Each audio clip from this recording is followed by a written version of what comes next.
बात आज उस गढ़ की जिसको लेकर दुनिया भर में बार बार सवाल उठते रहे, लेकिन पाकिस्तान कहता रहा ऐसा कुछ नहीं। यह सवाल इसलिए महत्वपूर्ण है क्योंकि 2010 में भारत ने इंडियन मुजाहिदीन पर प्रतिबंध किया। पाकिस्तान ने कहा उसकी जमीन पाकिस्तान नहीं है।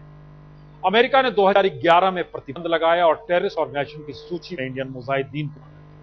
पाकिस्तान ने कहा पाकिस्तान का इससे कोई लेना देना नहीं। लेकिन दरअसल भारत की इंटेलिजेंस ब्यूरो हो, खुफिया एजेंसी, तमाम हो, रॉ हो, अपने तरीके से बात कहती रही। दस्तावेजों के जरिए पाकिस्तान के सामने बार बार सबूत रखे जाते हैं। पाकिस्तान ने हर बार कहा बिल्कुल नहीं। आज तक ने तय किया कि दरअसल देखा जाए वो कौन सी जमीन है जिस जमीन पर खड़ी इमारत में बंद कमरों में साजिशें रची जाती। कहां आईएसआई और आतंकवाद के आगे एक साथ बैठकर वाकई मौत का जश्न मनाया जाता है। और ये सब कुछ तय होता कहां है? दहशतगर्दी का जो भी दस्तूर चला आ रहा है, इन सवालों के तलाश हो सकता है भारतीय खुफिया एजेंसियों के सामने। लेकिन पहली बार आज तक ने तय किया कि दरअसल जो दस्तावेजों में दर्ज पते हैं इंडियन मुजाहिदीन के, चला जाए उन पतों को खोजने। कराची की तंग गलियों से गुजरते हुए जब पहुंची गई उस इमारत के पास, तो वाकई सब कुछ वैसा ही था जो दस्तावेजों में दर्ज था। लेकिन टेलीविजन के इतिहास में पहली बार यह एक ऐसा मौका है जिसके जरिए भारत सरकार इन सबूतों के जरिए पाकिस्तान के सामने बहुत कुछ रख सकती। तो आइए जरा देखते हैं जान हथेली पर रखकर हासिल किया गया इंडियन मुजाहिदीन के हेडक्वार्टर का वीडियो।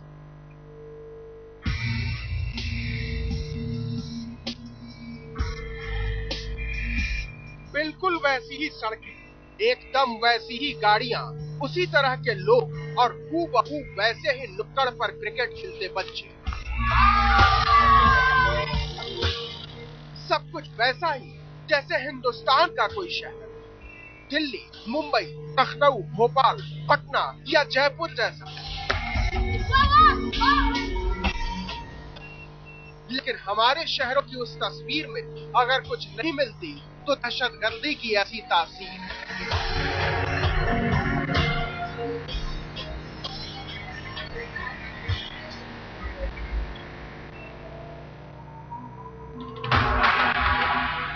आगे जो हम आपको दिखाने जा रहे हैं वो आपको खींच ले जाएगा खौफ के एक ऐसे तहखाने में जहां जिंदगी एक मजाक है और मौत एक खेल।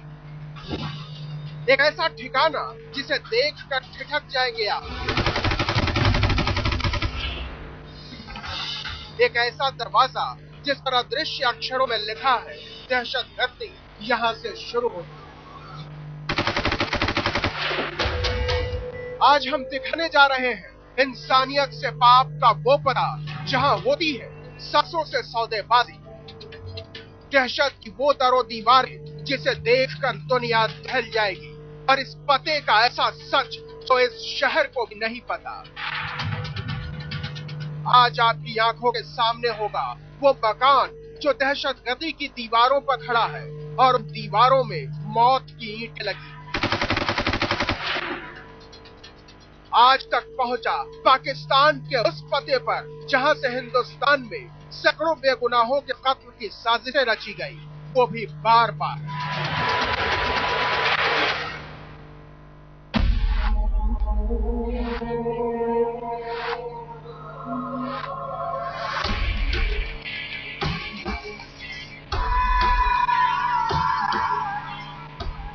कराची, पाकिस्तान के सपनों का शहर, समंदर की लहरों के किनारे अपने वैभव पर इठलाता हुआ। लेकिन इस शहर का एक और सच है, एक ऐसा सच जिसे हमेशा झूठ बताता रहा है पाकिस्तान। लेकिन आज हम उसके झूठ पर सच की सबसे पुख्ता मुहर लगाने जा रहे हैं। आज तक जा पहुंचा कराची के सबसे खतरनाक ठिकाने तक। विश्व टेलीविजन के इतिहास में पहली बार इस ठिकाने को आज तक करने जा रहा है बेपर्दा। कहीं आप ये तो नहीं सोच रहे कि हम दाऊद इब्राहिम का कोई नया घर दिखाने जा रहे हैं, या फिर छोटा शकील की कोई नई ऐशगाह, या छोटा राजन के गुनाहों की कोई नई रियासत।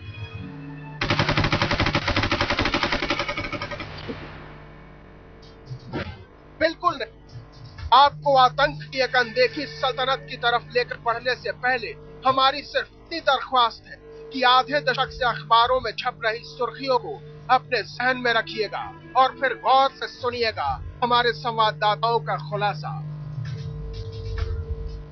आज पहली बार आज तक हिंदुस्तान में तबाही बरपाने वाले आतंकवादी संगठन इंडियन मुजाहिदीन के हेडक्वार्टर की तस्वीर दिखाएगा। वही इंडियन मुजाहिदीन जिसके सरगना इकबाल, रियाज और यासीन भटकल अब तक हिंदुस्तान के अलग अलग शहरों में किए गए बम धमाकों में 350 से ज्यादा बेगुनाहों की जान ले चुका है। अहमदाबाद, मुंबई, दिल्ली, हैदराबाद, लखनऊ, वाराणसी, अब एक बार फिर से कराची चलिए। इस इमारत को गौर से देखिए और देखिए उर्दू में लिखी इस इबारत को। इस पर उर्दू में लिखा है यूसुफ प्लाजा। पाकिस्तान के स्वप्न नगरी कराची का एक मशहूर अपार्टमेंट कराची के बीचों बीच फेडरल बी इलाके में बसा हुआ है यूसुफ प्लाजा और पाकिस्तान के इसी अपार्टमेंट के एक फ्लैट में आबाद है इंडियन मुजाहिदीन का हेडक्वार्टर। गुनाह के इस गढ़ में अब तक कोई जाबाज नहीं पहुंच सका है। पहली बार आज तक ने खोजा है इस खूंखार बस्ती को जहां से निकलने वाले हर कदम के साथ निकलता है इंसानियत पर एक नया खतरा। मेरे पीछे आप देख रहे हैं यूसुफ प्लाजा। यूसुफ प्लाजा की लोकेशन इस फेडरल बी एरिया के अंदर बहुत इंपॉर्टेंट है। Yusuf plaza federal B area के सबसे बड़े अपार्टमेंट यानी कि फ्लैटों के प्रोजेक्ट में से एक है। इस यूसुफ प्लाजा के तकरीबन 9 गेट हैं और इसमें मेरे ख्याल तकरीबन 1000 से शायद ज्यादा अपार्टमेंट मौजूद हैं जिसमें बहुत बड़ी तादाद में लोग रहते हैं। हम इन फ्लैटों के अंदर जा चुके हैं, हम वहाँ जाके देख चुके हैं कि लोग इतने पुराने यहाँ पे रहायश की हैं जिन्होंने अपने अंदर ही यहीं पे छोटे मोटे कारोबार भी शुरू किए हुए हैं। हिंदुस्तान के खुफिया एजेंसियों के मुताबिक इसी यूसुफ प्लाजा में रची जाती रही है भारत में सीरियल धमाकों की साजिश। उन साजिशों का अड्डा है यूसुफ प्लाजा का फ्लैट नंबर A9 और उन साजिशों के पीछे दिमाग होता है रियाज भटकल और इकबाल भटकल। इस फ्लैट की रजिस्ट्री उस खतरनाक शख्स का नाम है जिसे आतंकवाद की दुनिया आदिल के नाम से जानती है। आदिल को 2011 में दिल्ली पुलिस ने गिरफ्तार किया था और तभी से वो हिंदुस्तान की हवालात में कैद है।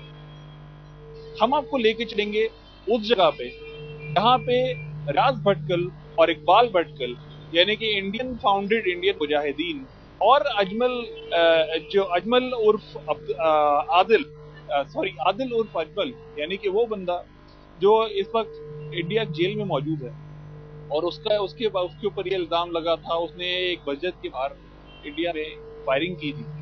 उनकी मुलाकातें कि यहाँ पे यूसुफ प्लाजा में एक जगह है A9 वहां हुआ करती है।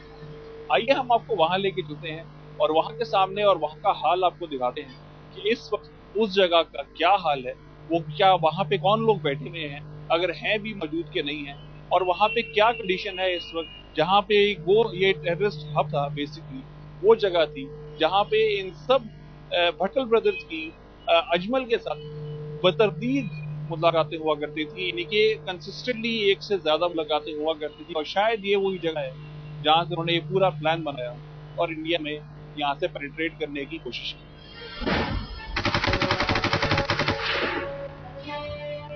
यूसुफ प्लाजा अपार्टमेंट के फ्लैट नंबर A9 के सामने एक दुकान है। दुकान और फ्लैट के बीच एक रास्ता है। दुकान में तो ताला लगा हुआ है, लेकिन इसी ताले में A9 के मेहमानों और मेजबानों की कुंडली कैद है।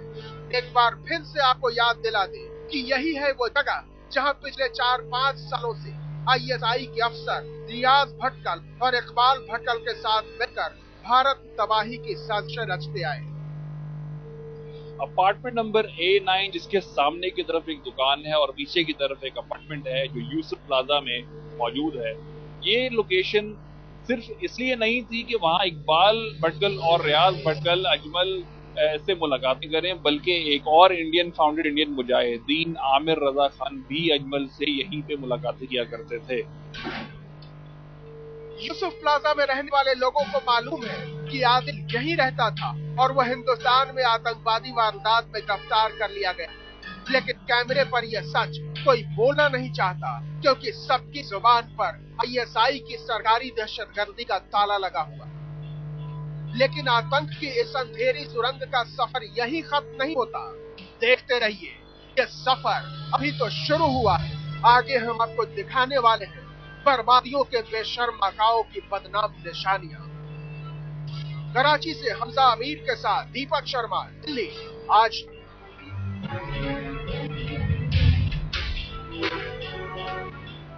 इंडियन मुजाहिदीन जिस अपार्टमेंट में है, यूसुफ प्लाजा उसका नाम है, फेडरल बी एरिया के नाम में जाना जाता है। कराची शहर की स्थिति है, इसके इर्द गिर्द क्या वातावरण है, किस रूप में, हमने खास तौर से व्यवस्था की है कि कराची शहर से पूर्व पाकिस्तान के डिप्लोमेट जफर हैली साहब भी हमारे साथ जुड़ेंगे। राजीव डोगरा साहब पाकिस्तान में कराची में इंडियन काउंसिल जनरल रह चुके हैं, वह भी हमारे साथ जुड़ चुके हैं।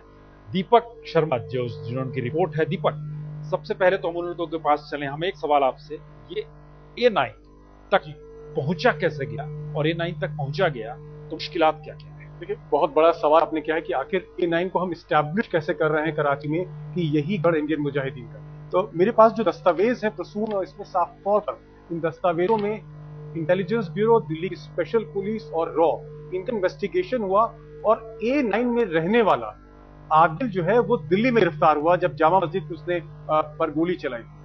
तो जो A9 में रहता है, इंडियन मुजाहिदीन का कमांडर है आदिल, वो यहाँ पर गिरफ्तार होता है, उसका इंट्रोगेशन होता है, वो ये पता बताता है और वो बताता है कि रियाज भटकल और इकबाल भटकल की मुलाकात इसी फ्लैट हो रही थी। और बाद में जो हमें इनपुट्स मिली तो आदिल आईएसआई का ट्रेंड टेररिस्ट है। तो बहुत सॉलिड एविडेंस है, ठोस सबूत है। और जो आदमी इस घर में कराची में रहता है, इंडियन मुजाहिदीन का आतंकवादी, वो इस वक्त दिल्ली में तिहाड़ जेल में कैद है। तो कोई भी तस्दीक कर सकता है, एविडेंस हमारे पास है जी। साजिश की जगह कराची में। राजीव डोगरा जी, ये बात बार बार भारत की तरफ से कही गई, और जब अंतर्राष्ट्रीय आतंकवादियों की लिस्ट में, टेररिस्ट ऑर्गेनाइजेशन की लिस्ट में अमेरिका ने भी जब शामिल किया इंडियन मुजाहिदीन को, तो इसका जिक्र आया कि पाकिस्तान उसकी जमीन है, पाकिस्तान ने इससे इनकार किया। हम उस जगह को दिखा रहे हैं जिस पते की बात हो रही है, जो यूसुफ प्लाजा है।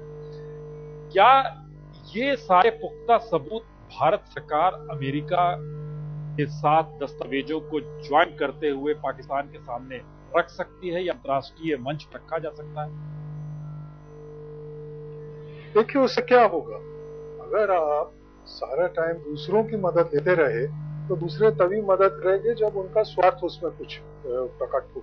मैं आपको एक और मिसाल देता हूं कि इंटरनेशनल रिश्तों में दबाव का क्या प्रभाव होता है। टर्की के एक जहाज को इजराइल के सैनिकों ने, जब वो इजराइल के तट के पास था 3 साल पहले, उस पर उतर के 6 टर्की नागरिकों को मार दिया। टर्की ने उसके बाद उनके साथ डिप्लोमेटिक रिलेशंस कम कर दिए, उसके बाद उनके साथ नॉर्मल व्यवहार बंद कर दिया, जब तक इजराइल के प्रधानमंत्री ने खुलेआम उनसे माफी नहीं मांगी। ये पिछले हफ्ते की बात है।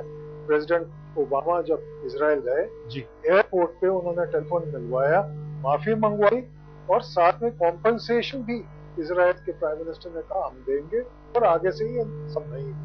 तो टर्की ने जब बड़ा रुख बनाया तो सारी दुनिया उनके साथ हो गई और उसका रिजल्ट आप तो मर्जी दलीलें पेश करते रहिए, जितने मर्जी डॉक्यूमेंट्स देते रहिए, रहमान मलिक की खुशामद करते रहिए। रहमान मलिक तो अब इंटीरियर मिनिस्टर। डोगरा साहब, आप ये कह रहे हैं कि भारत का रुख कड़ा नहीं है टर्की की तरह? भारत का रुख बिल्कुल कड़ा नहीं। आप ये आज यूसुफ प्लाजा की बात कर रहे हैं, मैं तो कहता हूं कि मैं खुद देखा है कि 3 दिन के बाद 1993 के ब्लास्ट के बाद ये टाइगर मेमन और उसके साथी कराची में जश्न मना रहे थे। तो क्या कर लिया? इंडियन मुजाहिदीन के गढ़ में अगर आज तक पहुंचा है तो उसकी वजह बहुत साफ है। जिसकी उम्र इंडियन मुजाहिदीन के बने हुए नहीं हुई, उससे ज्यादा दहशत उसने इस देश के भीतर फैलाई। नाम भी इंडियन मुजाहिदीन का। लेकिन आइए, जिस शहर की बात हो रही है, कराची शहर की, वहां हम आपको एक बार फिर ले चलते हैं। देखिए किस तरीके से आतंक के अलग अलग गढ़ वहां पर मौजूद है और हर गढ़ में झांक रहा है आसमान।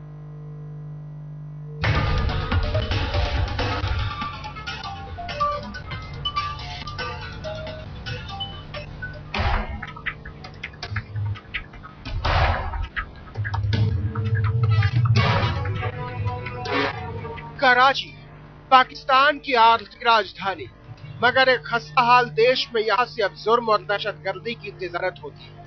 यहाँ हर 10 कदम पर आतंक का कोई न कोई ठिकाना आपको मिल जाएगा। हर ठिकाने पर हिंदुस्तान के खिलाफ साजिशें रची जाती हैं। यहीं से इंडियन मुजाहिदीन आतंक की सप्लाई करता है। यहीं पर दाऊद का ठिकाना है। इसी कराची में इंडियन मुजाहिदीन के सरगना रियाज भटकल और इकबाल भटकल रहते हैं, और यहीं पाकिस्तानी फौज की खुफिया एजेंसी ISI का भी ठिकाना है। यकीन मानिए, हिंदुस्तान के खिलाफ पाकिस्तानी साजिश के 6 सबूत इसी कराची से कैद हुए। साजिश का पहला सबूत पाकिस्तान के फेडरल बी इलाके में यही है यूसुफ प्लाजा अपार्टमेंट का फ्लैट नंबर A9। यही है हिंदुस्तान के सबसे खौफनाक आतंकवादी संगठन इंडियन मुजाहिदीन का हेडक्वार्टर। साजिश का दूसरा सबूत यूसुफ प्लाजा से थोड़ी दूर पर है डिफेंस हाउसिंग अथॉरिटी का फेज 6। इसी फेज 6 के गेस्ट हाउस में मुजाहिदीन के सरगना रियाज भटकल और इकबाल भटकल को पनाह दे रखी है ISI ने।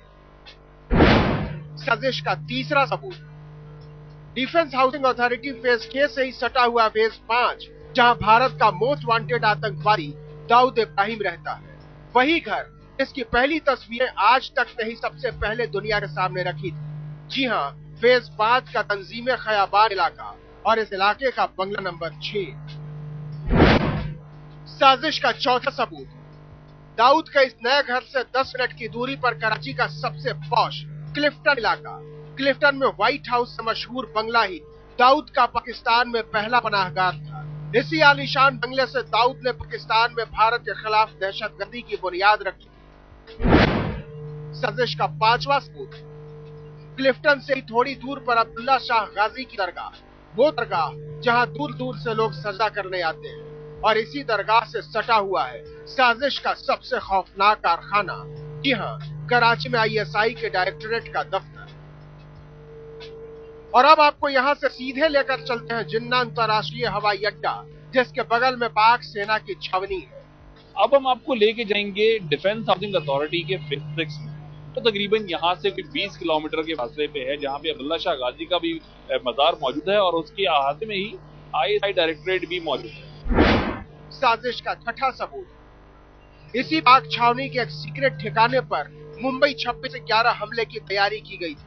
लश्कर तैयबा ने भारत पर हमले के लिए इसी मलार छावनी में रंगरूटों को ट्रेनिंग दी थी। दुनिया का पहला जिंदा पकड़ा गया आतंकवादी अजमल आमिर कसाब भी उनमें से एक था। छोड़ दीजिए इस्लामाबाद, सिंध, लाहौर और बलूचिस्तान, अकेले कराची में आतंक के आधा दर्जन सबूतों के बावजूद पाकिस्तान अपनी जमीन से दहशतगर्दी से इनकार करता रहा है।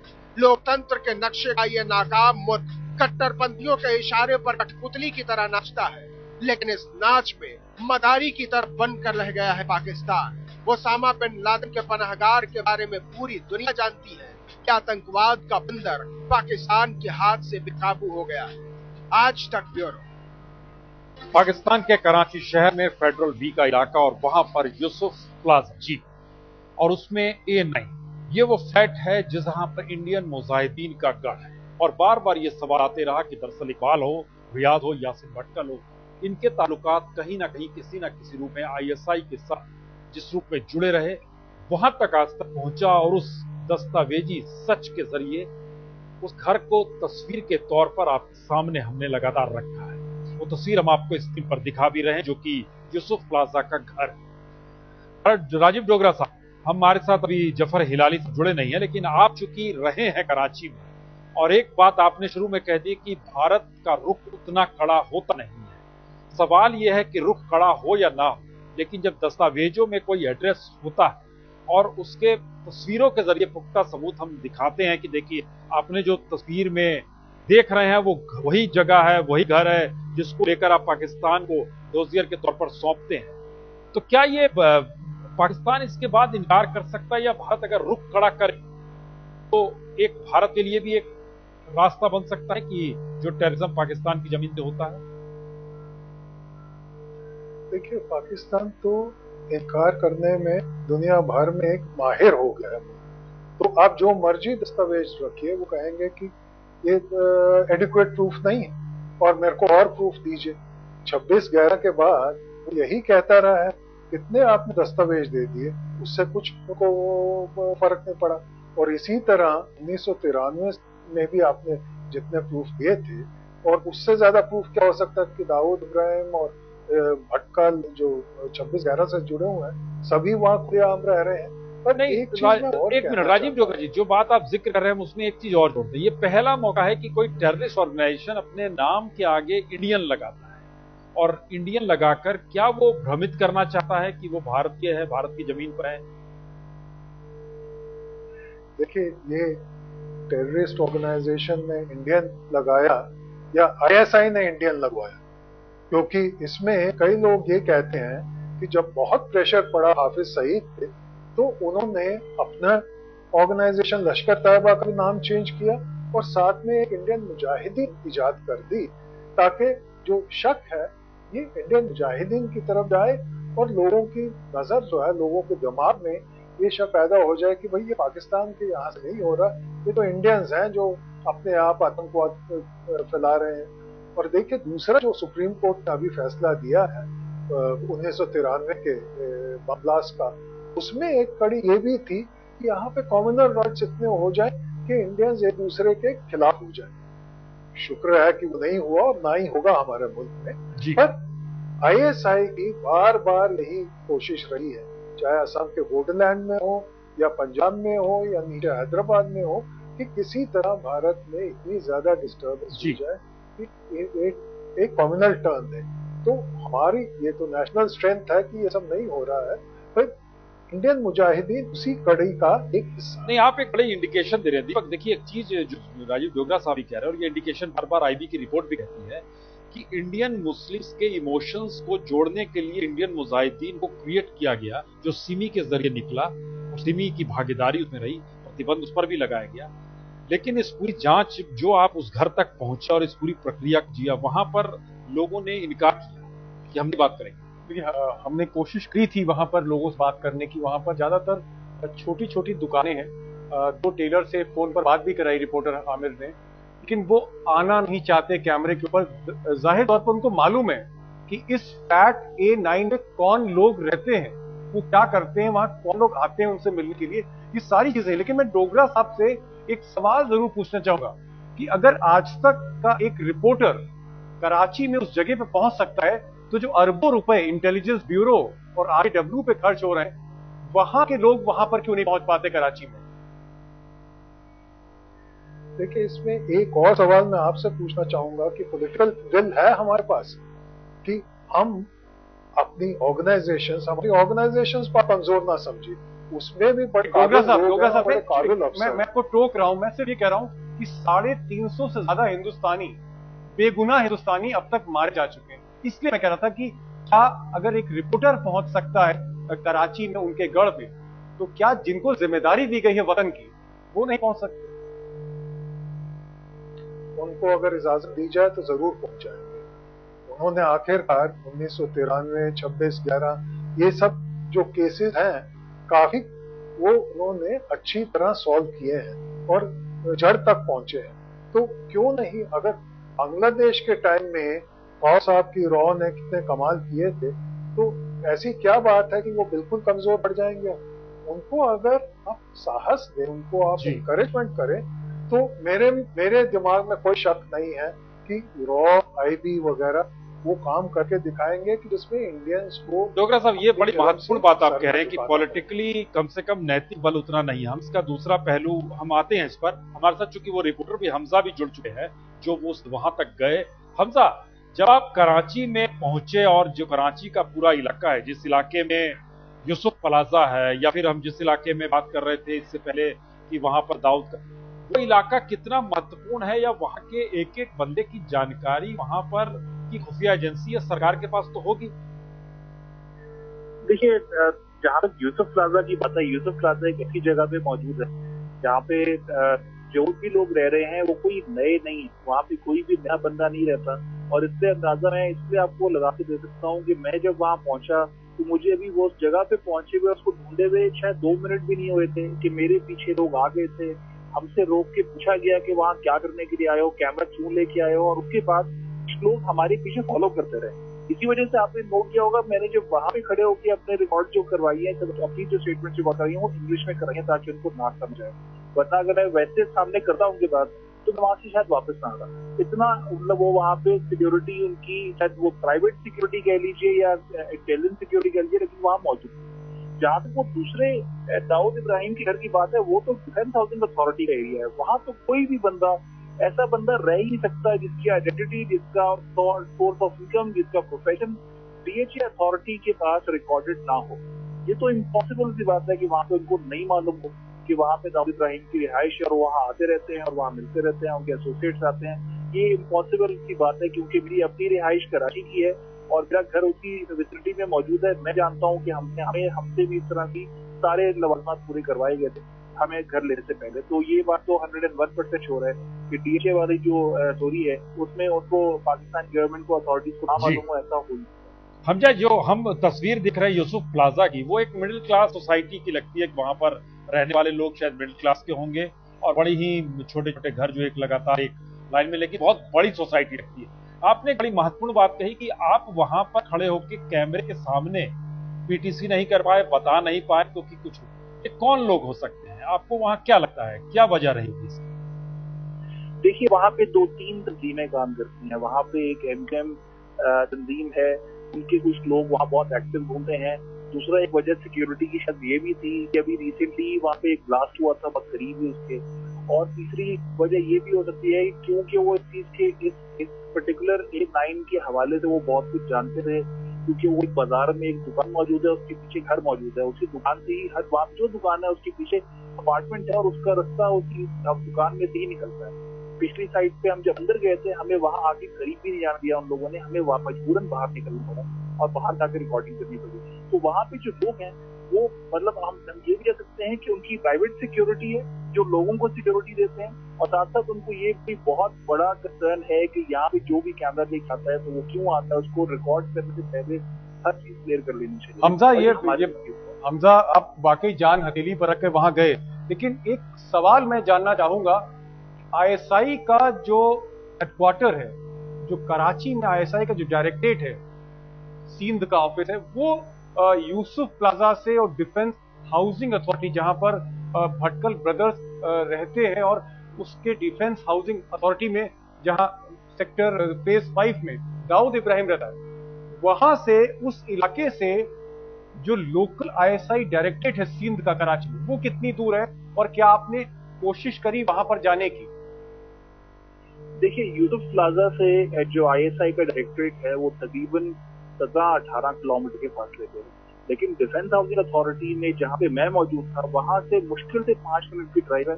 जहाँ अब्दुल्ला शाह गाजी का मजार मौजूद है उसके बिल्कुल पीछे ये रोड नीचे स्लो में जाता है और उसके आगे जाके उसमें बैरियर लगे हुए हैं। वो जब वहां पे हम गए हैं और वहां पे कोई कैमरा लेके जा नहीं सकता है, इसलिए हमें भी रोक दिया गया था। उन्होंने कहा था यहाँ अलाउ ही नहीं, हमें वहीं से वापस घूमना पड़ा और वापस अब्दुल्ला शाह गाजी के मजार पे आना पड़ा। तो वो उसके अब्दुल्ला शाह गाजी मजार की बिल्कुल पीछे ही मौजूद है, उनका एक सेफ हाउस वहाँ मौजूद है, उनका डायरेक्टरेट भी वहाँ मौजूद है और उससे थोड़े से पीछे उनका रिक्रूटिंग सेंटर भी मौजूद है। चलिए, एक तस्वीर बार बार उभर कर आ रही है कि किस तरीके से इंडियन मुजाहिदीन का जो गढ़ है वहां पर आज तक की टीम पहुंची और हमजा अमीर वहां कैमरा लेकर पहुंचे, क्या मुश्किलात आई। हम एक छोटा सा ब्रेक लेते हैं, तुरंत लौटते हैं। तब एक सवाल बार बार है, क्या ये सारे सबूत वाकई भारत सरकार के लिए महत्वपूर्ण है, या भारत सरकार के भीतर जो इंडियन मुजाहिदीन जब दिल्ली में सक्रिय होता है, जब वहां फेल हो जाता है, तो ये सारी चीजें कोई मायने नहीं रखती। निशाने पर हिंदुस्तान और गढ़ कराची यानी पाकिस्तान।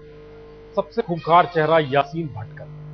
सवाल यह है कि यासीन भटकल जिसकी तलाश में खुफिया एजेंसियां वर्षों से खाक छान रही है, लेकिन वो कभी पकड़ में नहीं है। महत्वपूर्ण यह है कि दरअसल मसला कराची तो दूर है, दिल्ली तक में क्या यहाँ पर खुफिया एजेंसी, पुलिस, और जिसका जिक्र भी राजीव डोगरा साहब ने किया कि नैतिक बल नहीं है, एक रिपोर्ट दिखाते हैं कि आखिर दिल्ली कनेक्शन भी होता क्या है।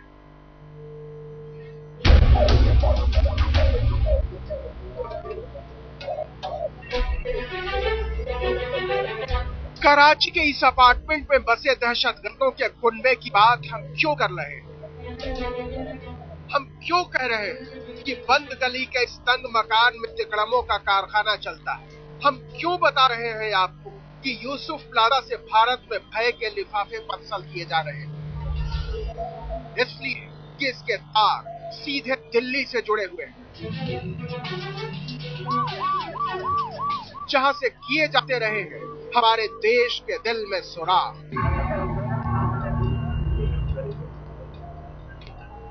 दक्षिणी दिल्ली का शाहीन बाग इलाका, और ये रही शाहीन बाग की एक गुमनाम सी गली। इस गुमनाम गली का उससे भी ज्यादा गुमनाम मकान D5/1 शाहीन बाग। ये वो पता है जो इंडियन मुजाहिदीन के सबसे बड़े आतंकवादी यासीन भटकल की आरामगाह थी। वो बेफिक्र होकर रहता था यहाँ, लेकिन उसका दिमाग दहशत की किताब था। यासीन भटकल यहाँ बैठकर देश के अलग अलग हिस्सों में होने वाले धमाकों की साजिश रचता रहा। वो यहाँ 1-2 दिन नहीं, महीनों रुका और रात दिन उसका पीछा करने की नौकरी बजा रहे दिल्ली पुलिस के सैकड़ों कारिंदों को उसकी भनक तक नहीं लगी। इस मकान के मालिक का नाम है इरशाद खान। इरशाद कहाँ के रहने वाले हैं, उनका धंधा क्या है और उनका इरादा क्या है, इस पर बात करना उस दिन बेमानी हो गया जिस दिन पता चला कि वो इंडियन मुजाहिदीन के दुलारे दहशतगर्द यासीन भटकल के ससुर हैं। खुफिया एजेंसियां कहती हैं कि इरशाद खान ने ये जानते हुए भी यासीन भटकल को पनाह दी कि उनका दामाद देश का दुश्मन नंबर 1 है। लेकिन इससे भी ज्यादा हैरत अंगेज ये है कि यासीन के साथ रिश्तों का राज अरबों रुपए के बजट पर खुलने वाली हिंदुस्तान की काहिल खुफिया एजेंसियों ने नहीं, खुद इरशाद ने खोला। इतना ही नहीं, इरशाद ने खुफिया एजेंसियों को यह भी बताया कि उसके दामाद ने दिल्ली में खतरनाक हथियार बनाने की फैक्ट्री भी लगा ली थी और उस फैक्ट्री का पता है C460 मंगल बाजार रोड, मीर विहार, मदनपुर डबास, दिल्ली।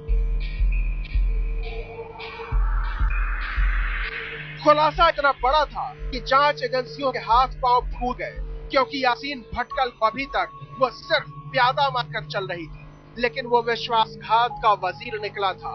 हिंदुस्तानी खुफिया एजेंसियों के लिए यासीन भटकल किसी टाइम बम से कम नहीं, दहशतगर्दी के दिमाग वाला एक जिंदा टाइम बम।